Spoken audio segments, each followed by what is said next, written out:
Hello friends, आपका स्वागत है आपके अपने स्टडी चैनल माई स्टेट परीक्षा में। दोस्तों, आज मैं आप लोगों के लिए सीडीपी के महत्वपूर्ण क्लास लेकर आया हूं, जो आगामी टीचर एग्ज़ाम के लिए महत्वपूर्ण है। यह सहायक शिक्षक और शिक्षक भर्ती के लिए बहुत ही महत्वपूर्ण है दोस्तों, तो वीडियो को एंड तक ज़रूर देखेंगे। चलिए वीडियो को स्टार्ट करते हैं, देखते हैं इंपॉर्टेंट प्रश्नों को। पहला प्रश्न है, बाल विकास का संबंध मुख्यतः किससे है?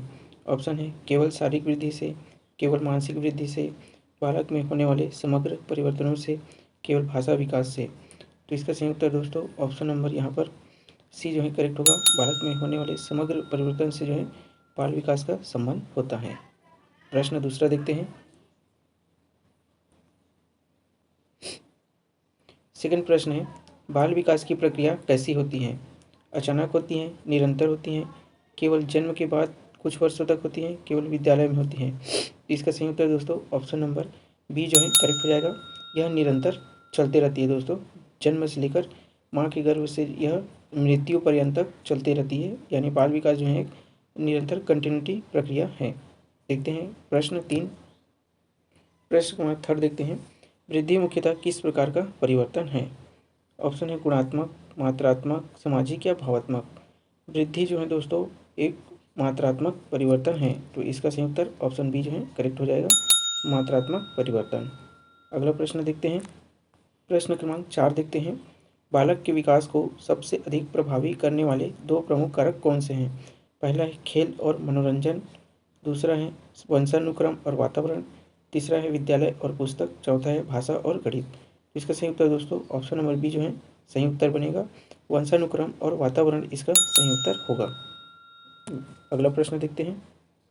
प्रश्न क्रमांक 5 देखते हैं, बालक के विकास का कौन सा सिद्धांत बताता है कि विकास सामान्यतः सिर से पैर की ओर होता है?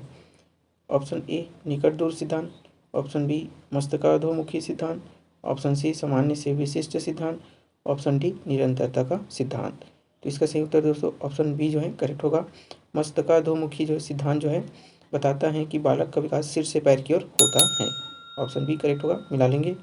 अगला प्रश्न देखते हैं। प्रश्न क्रमांक 6 है, कारण कथन कहता है प्रत्येक बालक का विकास अलग अलग गति से हो सकता है। कारण कहता है सभी बालकों की व्यक्तिगत क्षमताएं और वातावरण समान नहीं होते हैं। तो यह जो है एकदम करेक्ट है दोस्तों, कथन भी सही है और इसका कारण भी सही है, और कारण जो है कथन का सही व्याख्या कर रहे हैं। तो ऑप्शन नंबर ए जो है यहाँ पर करेक्ट हो जाएगा। ए और आर दोनों सही हैं तथा आर ए की सही व्याख्या है। प्रश्न क्रमांक 7 देखते हैं। कथन है खेल बच्चों के विकास में महत्वपूर्ण भूमिका निभाता है। कारण कहता है कि खेल बच्चों को सीखने और सामाजिक व्यवहार का अवसर देता है। ऑप्शन देखते हैं। ऑप्शन ए और आर दोनों सही हैं। आर ए की सही व्याख्या है। बी ए और आर दोनों सही हैं, लेकिन आर ए की सही व्याख्या नहीं है। ए सही है, आर गलत है, ए गलत है, आर सही है। तो इसका सही उत्तर ए जो है करेक्ट होगा। ए और आर दोनों सही हैं और आर ए की सही व्याख्या करता है। खेल बच्चों के विकास में महत्वपूर्ण भूमिका निभाती है, सही है। और कारण खेल बच्चों को सीखने और सामाजिक व्यवहार का अवसर देती है, तो दोनों राइट है और सही व्याख्या भी है। अगला प्रश्न देखते हैं। अगला प्रश्न है 8। कथन शिक्षक को कक्षा में व्यक्तिगत भिन्नताओं का ध्यान रखना चाहिए, ये बात सही है। कारण कहते हैं प्रत्येक बालक की सीखने की गति और क्षमता समान होती है, ये बात जो दोस्तों गलत है। कारण गलत है और कथन सही है, तो इसका सही उत्तर ऑप्शन बी करेक्ट होगा। ए सही है लेकिन आर गलत है, ऑप्शन बी इज राइट। प्रश्न क्रमांक 9 देखते हैं। कथन बालक के सीखने में वातावरण महत्वपूर्ण भूमिका निभाता है। कारण कहते हैं अनुकूल वातावरण सीखने के अवसरों को बढ़ा सकता है। दोनों जो है एकदम परफेक्ट राइट है दोस्तों, और कथन की सही व्याख्या करता है कारण, तो ऑप्शन ए जो है यहाँ पर करेक्ट उत्तर बनेगा। देखते हैं अगला प्रश्न। अगला प्रश्न है प्रश्न क्रमांक 10। कथन कहता है सभी बच्चों को एक ही तरीके से पढ़ाना सबसे प्रभावी है, ये बात दोस्तों गलत है। कारण कहता है सभी बच्चों की रुचियाँ और सीखने की क्षमताएं समान होती हैं, ये भी बात गलत है। इसका सही उत्तर दोस्तों सी करेक्ट होगा। ए और आर दोनों गलत हैं। अगला प्रश्न देखते हैं। प्रश्न क्रमांक 11 देखते हैं। सरल और अवधारणा आधारित एमसीक्यू। पियाजे के अनुसार 7 से 11 वर्ष की अवस्था को क्या कहा जाता है? संवेदीगामक अवस्था, पूर्व संक्रियात्मक अवस्था, मूर्त संक्रियात्मक अवस्था, औपचारिक संक्रियात्मक अवस्था। तो इसका सही उत्तर ऑप्शन सी जो है करेक्ट हो जाएगा, मूर्त संक्रियात्मक अवस्था। अगला प्रश्न देखते हैं। प्रश्न क्रमांक 12 देखते हैं। वाइगोस्की के सिद्धांत में जेड-पीडी का संबंध किससे है? Zone approximate development. तो शारीरिक विकास, निकटस्थ विकास का क्षेत्र, भावनात्मक विकास, भाषा दोष। इसका सही उत्तर ऑप्शन बी जो है करेक्ट हो जाएगा। निकटस्थ विकास का क्षेत्र जो है जेड-पीडी को दर्शाता है। अगला प्रश्न है 13। स्कैप फोल्डिंग का संबंध किससे है? दंड देने से, सीखने में सहायता प्रदान करने से, परीक्षा देने से, खेल बंद करने से। तो इसका सही उत्तर दोस्तों ऑप्शन बी जो है करेक्ट होगा। सीखने में सहायता प्रदान करने से होता है स्कैप फोल्डिंग का संबंध। अगला प्रश्न देखते हैं। प्रश्न क्रमांक 14 देखते हैं। बच्चे के व्यवहार में स्थायी परिवर्तन किसका संकेत माना जाता है? वृद्धि, अधिगम, परिपक्वता, वंशानुक्रम। तो इसका सही उत्तर ऑप्शन बी करेक्ट होगा। अधिगम से ही व्यवहार में परिवर्तन आता है, तो अधिगम इसका सही उत्तर बनेगा ऑप्शन बी। प्रश्न क्रमांक 13 देखते हैं। प्रेरणा का सीखने पर क्या प्रभाव पड़ता है? सीखने में रुचि बढ़ाती है, सीखने को रोकती है, सीखने को संभव बनाती है, केवल परीक्षा मदद करती है। तो इसका सही उत्तर दोस्तों ऑप्शन नंबर यहाँ पर सी जो करेक्ट होगा। सीखने में रुचि बढ़ाती है, ऑप्शन ए जो है करेक्ट हो जाएगा। सीखने में रुचि बढ़ाती है। अगला प्रश्न देखते हैं। प्रश्न क्रमांक 16 देखते हैं। बाल केंद्रित शिक्षा में मुख्य केंद्र कौन होता है? शिक्षक, पाठ्यपुस्तक, बालक, परीक्षा। इसका सही उत्तर ऑप्शन सी जो है करेक्ट होगा। बालक जो है इसका मुख्य केंद्र होना चाहिए। प्रश्न क्रमांक 17 देखते हैं। Question number 17। रचनावादी दृष्टिकोण के अनुसार बालक किस प्रकार सीखता है? केवल सुनकर सीखता है? नहीं। स्वयं ज्ञान का निर्माण करता है, ये सही है। केवल पुस्तक से सीखता है, ये भी सही है। केवल शिक्षा पर निर्भर रहता है, ये भी एक सही है। लेकिन सबसे अप्रोप्रिएट आंसर इसका रचनावादी दृष्टिकोण के लिए यहाँ बी ऑप्शन जो है करेक्ट होगा। स्वयं ज्ञान का निर्माण करता है रचना करके, क्रिएटिविटी से। याद रखेंगे। देखते हैं अगला प्रश्न। प्रश्न क्रमांक 18 देखते हैं। बुद्धि परीक्षणों का प्रमुख उद्देश्य क्या है? केवल अंक देना, बौद्धिक क्षमताओं का आकलन करना, बच्चों को दंड देना, उपस्थिति देखना। तो इसका सही उत्तर दोस्तों ऑप्शन नंबर बी जो है करेक्ट हो जाएगा। ऑप्शन नंबर बी जो है करेक्ट होगा। बौद्धिक क्षमताओं का आकलन करना। याद रखेंगे। देखते हैं अगला प्रश्न। प्रश्न क्रमांक 19 देखते हैं। समावेशी शिक्षा का उद्देश्य क्या है? ऑप्शन ए केवल प्रतिभाशाली बच्चों को पढ़ाना, ऑप्शन बी सभी बच्चों को साथ सीखने का अवसर देना, ऑप्शन सी कमज़ोर बच्चों को अलग करना, ऑप्शन डी केवल दिव्यांग बच्चों को पढ़ाना। तो इसका सही उत्तर दोस्तों ऑप्शन नंबर बी में करेक्ट होगा। सभी बच्चों को साथ सीखने का अवसर देना ही समावेशी शिक्षा का प्रमुख उद्देश्य होता है। याद रखेंगे। Option number B is right answer होगा। देखते हैं अगला प्रश्न।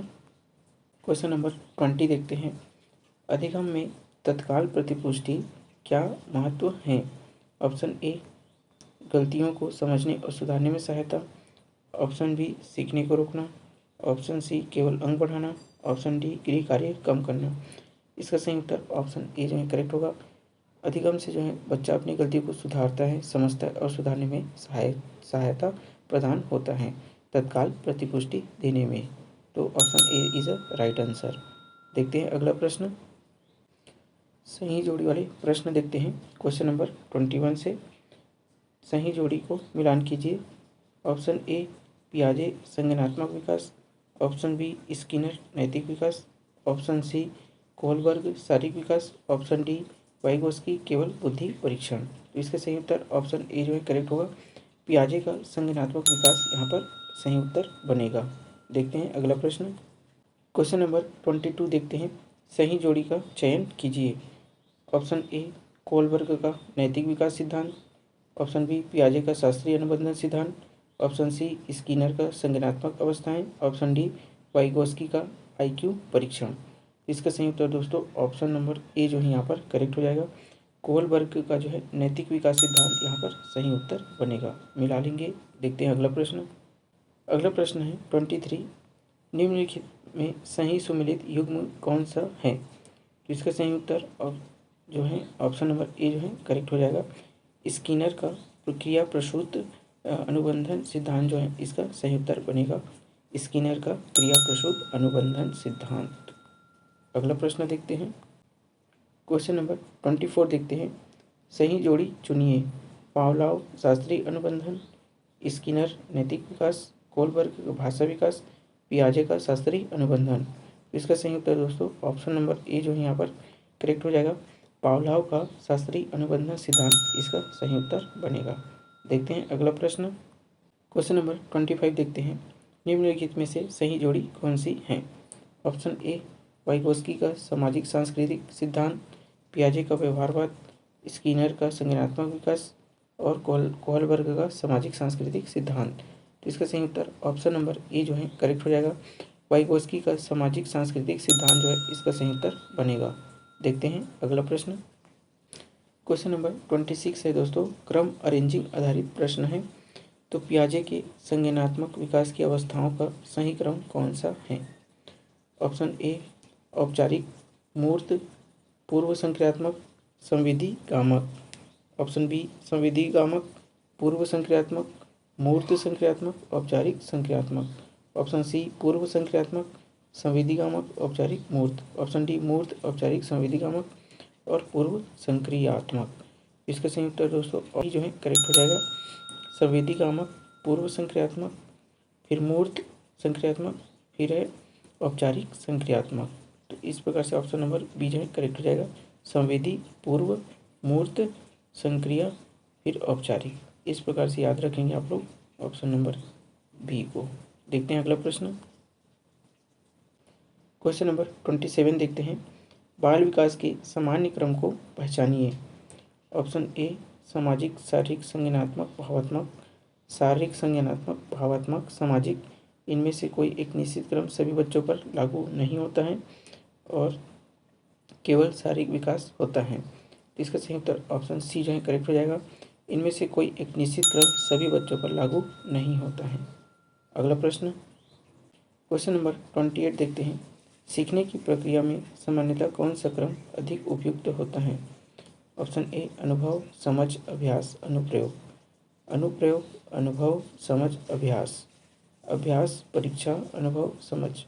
परीक्षा, अनुभव, अभ्यास, समझ। तो इसका सही उत्तर ऑप्शन नंबर ए जो है करेक्ट हो जाएगा। अनुभव, समझ, अभ्यास और अनुप्रयोग ही इसका सही उत्तर होगा। सबसे पहले बच्चे अनुभव करेंगे, समझ लाएंगे, अभ्यास करेंगे और अनुप्रयोग करेंगे। तो option A is a right answer. अगला प्रश्न देखते हैं। क्वेश्चन नंबर 29 देखते हैं। शिक्षण की एक प्रभावी प्रक्रिया उचित क्रम कौन सा है? ऑप्शन ए मूल्यांकन, उद्देश्य, शिक्षण, योजना। ऑप्शन बी उद्देश्य निर्धारण, योजना, शिक्षण, मूल्यांकन। ऑप्शन सी शिक्षण, मूल्यांकन, उद्देश्य, योजना। ऑप्शन डी योजना, मूल्यांकन, उद्देश्य, शिक्षण। इसका सही उत्तर ऑप्शन नंबर बी जो है करेक्ट होगा। उद्देश्य निर्धारण, योजना, शिक्षण और मूल्यांकन। इस प्रकार से option B is a right answer होगा। देखते हैं अगला प्रश्न। क्वेश्चन नंबर 30 देखते हैं। यहाँ पर 30 का जो है क्या प्रश्न है? समस्या समाधान की प्रक्रिया में सबसे उपयुक्त क्रम कौन सा है? ऑप्शन ए समस्या की पहचान, संभावित समाधान, परीक्षण, निष्कर्ष। ऑप्शन बी निष्कर्ष, समस्या, परीक्षण, समाधान। ऑप्शन सी परीक्षण, निष्कर्ष, समस्या, समाधान। ऑप्शन डी समाधान, समस्या, निष्कर्ष और परीक्षण। इसका सही उत्तर ऑप्शन नंबर यहाँ पर ए जो है करेक्ट होगा। समस्या की पहचान, संभावित समाधान, परीक्षण और निष्कर्ष। इस प्रकार से option A is a right answer होगा। देखते हैं अगला प्रश्न। इजी टू मॉडरेट मिश्रित प्रश्न यहाँ पर देखते हैं 31 से। क्वेश्चन नंबर 31 है। बालक की व्यक्तिगत भिन्नताओं को ध्यान में रखते हुए शिक्षक को क्या करना चाहिए? ऑप्शन ए सभी को समान कार्य देना। ऑप्शन बी विविध शिक्षण विधियों का प्रयोग करना। ऑप्शन सी कमजोर बच्चों को नज़रअंदाज करना और ऑप्शन डी केवल तेज बच्चों पर ध्यान देना। तो ये तीन ऑप्शन गलत है दोस्तों। ऑप्शन बी जो है करेक्ट होगा। विविध शिक्षण विधियों का प्रयोग करके पढ़ाना ही इसका सही उत्तर होगा। Option B is a right answer. Question number 32 देखते हैं। 32 है निदानात्मक मूल्यांकन का मुख्य उद्देश्य क्या है? कठिनाइयों की पहचान करना, केवल अंतिम अंक देना, विद्यार्थियों को पुरस्कृत करना, उपस्थिति दर्ज करना। इसका सही उत्तर दोस्तों ऑप्शन नंबर ए जो है करेक्ट होगा। कठिनाइयों की पहचान करना और उनका मूल्यांकन कराना ही मुख्य उद्देश्य होना चाहिए। क्वेश्चन नंबर 33 देखते हैं। रचनात्मक मूल्यांकन सामान्यतः कब किया जाता है? ऑप्शन है केवल पाठ्यक्रम के अंत में, सीखने की प्रक्रिया के दौरान, केवल वार्षिक परीक्षा में, विद्यालय छोड़ने के समय। इसका सही उत्तर ऑप्शन नंबर बी जो है करेक्ट होगा। सीखने की प्रक्रिया के दौरान ही रचनात्मक मूल्यांकन किया जाना चाहिए। ऑप्शन बी क्या होगा, राइट उत्तर होगा। अगला प्रश्न है 34। बालक की रचनात्मकता बढ़ाने के लिए शिक्षक को क्या करना चाहिए? ऑप्शन ए केवल रटने पर जोर देना, ऑप्शन बी प्रश्न पूछने और नए विचार देने का अवसर देना, ऑप्शन सी गलत उत्तर पर दंड देना, ऑप्शन डी केवल पाठ्यपुस्तक पढ़ाना। इसका सही उत्तर option B is a right answer होगा। बच्चों को प्रश्न पूछने और नए विचार देने के अवसर देने चाहिए। Option B is a right होगा। क्वेश्चन नंबर 35 देखते हैं। यदि कोई बच्चा बार बार गलती करता है तो शिक्षक को क्या करना चाहिए? ऑप्शन ए उसे दंड देना, उसे कक्षा से बाहर करना, गलती का कारण समझकर सहायता करना और उनकी तुलना अन्य बच्चों से करना। तो इसका सही उत्तर ऑप्शन सी इज राइट उत्तर होगा। गलती का कारण समझकर सहायता करना ही इसका सही उत्तर होगा। अगला प्रश्न देखते हैं। क्वेश्चन नंबर 36 देखते हैं। कक्षा में सहयोगात्मक अधिगम का मुख्य लाभ क्या है? ऑप्शन ए केवल प्रतियोगिता बढ़ाना, ऑप्शन बी सामाजिक एवं शैक्षिक कौशल विकसित करना, ऑप्शन सी शिक्षक का कार्य पूरी तरह समाप्त करना, ऑप्शन डी बच्चों को अकेले पढ़ाना। इसका सही उत्तर ऑप्शन बी करेक्ट होगा। सामाजिक एवं शैक्षिक कौशल विकसित करना ही सहयोगात्मक अधिगम का प्रमुख लाभ होगा। अगला प्रश्न देखते हैं। क्वेश्चन नंबर 37 देखते हैं। सीखना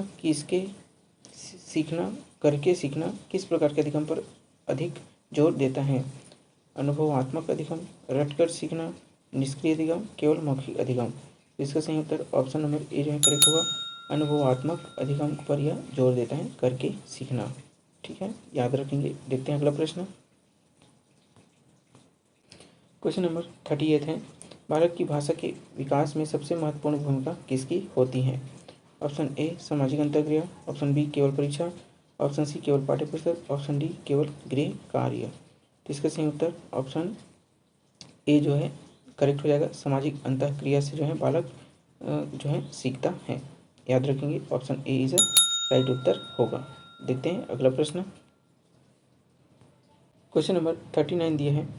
निम्नलिखित में से कौन सा आंतरिक प्रेरणा का उदाहरण है?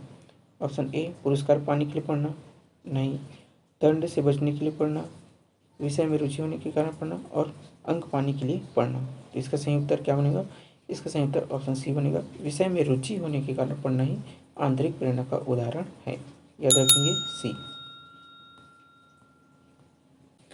प्रश्न क्रमांक 40 देखते हैं।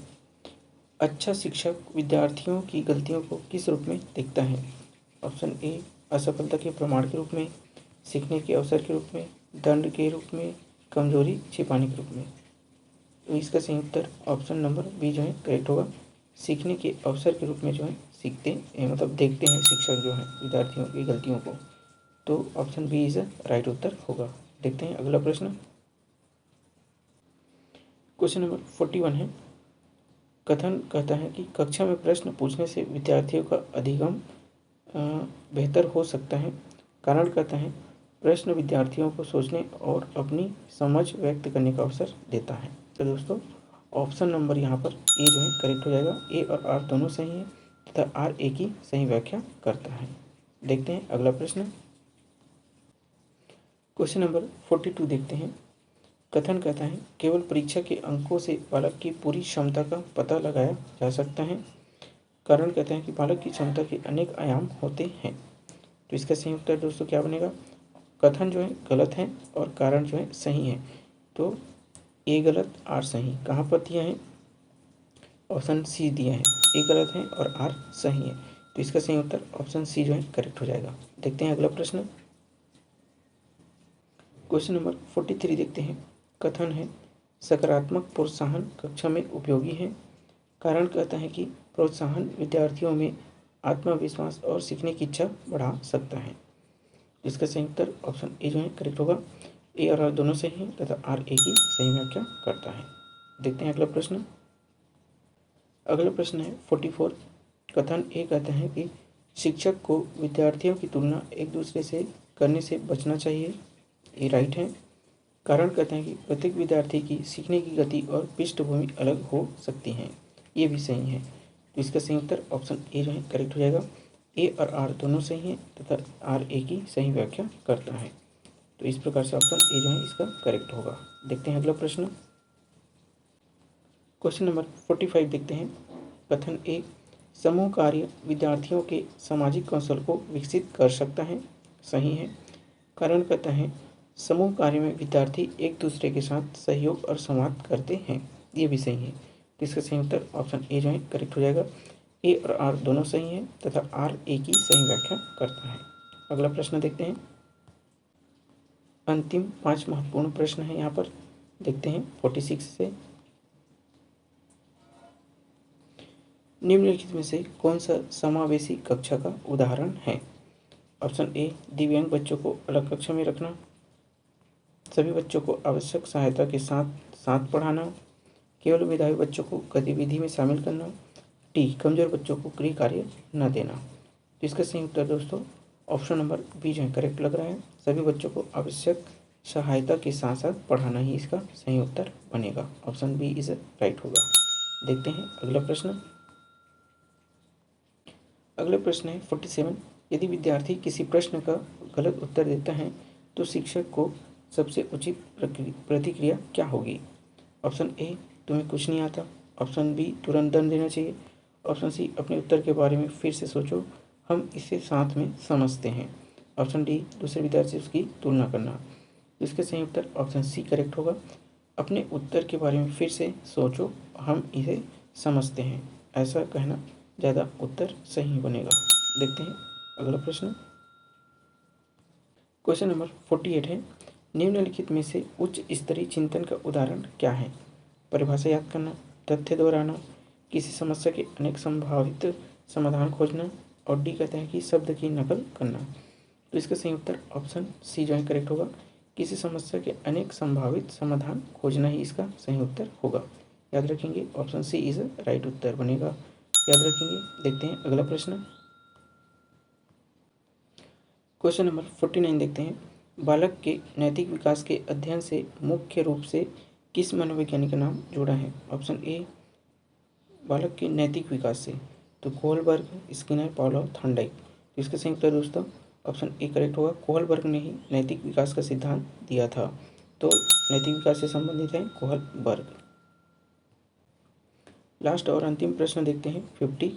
एक प्रभावी शिक्षक का सबसे महत्वपूर्ण गुण निम्न में से कौन सा है। ऑप्शन ए, केवल अनुशासन बनाए रखना। ऑप्शन बी, सभी विद्यार्थियों की आवश्यकताओं और व्यक्तिगत भिन्नताओं को समझना। ऑप्शन सी, अधिक से अधिक गृह कार्य देना। ऑप्शन डी, केवल पाठ्य पुस्तक कराना। तो इसका सही उत्तर क्या होगा दोस्तों। इसका सही उत्तर होगा ऑप्शन नंबर बी जो है एकदम राइट बनेगा। सभी विद्यार्थियों की आवश्यकताओं और व्यक्तिगत भिन्नताओं को समझना ही समझना ही इसका सही उत्तर बनेगा। ऑप्शन बी इज राइट उत्तर। इस प्रकार से CDP के महत्वपूर्ण 50 प्रश्नों को हल करा दिया हूँ। यदि वीडियो पसंद आए तो वीडियो को लाइक करें, अपने दोस्तों में शेयर करें, और चैनल में पहले बनाए तो चैनल को सब्सक्राइब कर बेल आइकन को ऑल पर सेट कर लें ताकि नए वीडियो का अपडेट आपको मिलता रहे। तब तक के लिए जय हिंद। मिलते हैं नेक्स्ट वीडियो में।